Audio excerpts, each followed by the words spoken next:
शहरामध्ये जातीवादी प्रमाण निवडणूक सुरू आहे. एकही मुसलमान उमेदवार त्यांच्या पॅनलमध्ये नाही आहे.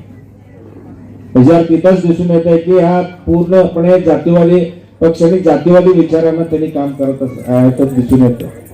त्यामध्ये आपण सर्वांनी जतकरांनी विचार करायला पाहिजे की भारतीय जनता पक्षाच्या इथं गोपीचंद पडळकरांनी एक पीपीटी प्रेझेंटेशन दाखवलेलं आहे काल. हॉस्पिटल असं असलं पाहिजे, रस्ते असं असलं पाहिजे, बघायला स्क्रीनवर त्यांनी चांगलं आहे. 1 वर्ष झालं आमदार होऊन बागदारांनी ग्रामीण भागामध्ये सगळीकडे जाईल तिथं जिल्हा परिषद शाळेत जातात. जत तालुक्यात 400 शाळा मी डिजिटल करतो. एक शाळेला किती खर्च येत आहे ते आपल्याकडे तरतूद आहे का नाही? जिल्हा परिषदकडे काय बजेट आहे, शासनाकडे काय, त्याचे काही विचार करत नाही.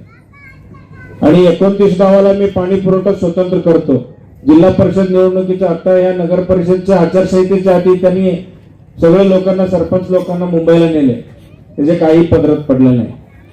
असं प्रत्येक ठिकाणी जाईल तिथं मोठं आश्वासन द्यायला, लोकांना भूलताप मारणे, लोकांना कन्फ्युजन करून ही वेळ मारून नेण्याची पद्धत गोपीचंद पडळकरांची कार्यपद्धती आहे. यामध्ये आम्हाला जतकरांना विनंती आहे, शेवटी तुम्ही इथलं आहे, आम्ही इथलं आहे, या मातीतलं आहे. या ठिकाणी दुसरे येऊन जतला येऊन शाणपणा शिकवायची आमची वेळ आलेली नाही. आणि एक खूप मोठं चूक झालेलं आहे जतकरांकडून, त्याला आमदार म्हणून आपण सर्वांनी निवडून दिलेलं आहे.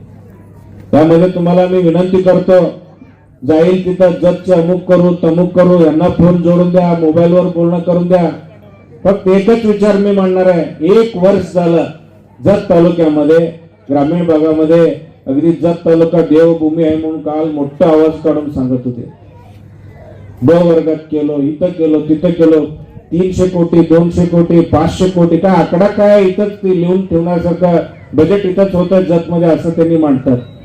मला तुम्हाला विनंती करायचं आहे, इथं सुरेशराव शिंदे सारखं आणि आपल्या इनामदार साहेबांसारखं, बांबे काकूंसारखं इथं उमेदवार आहेत.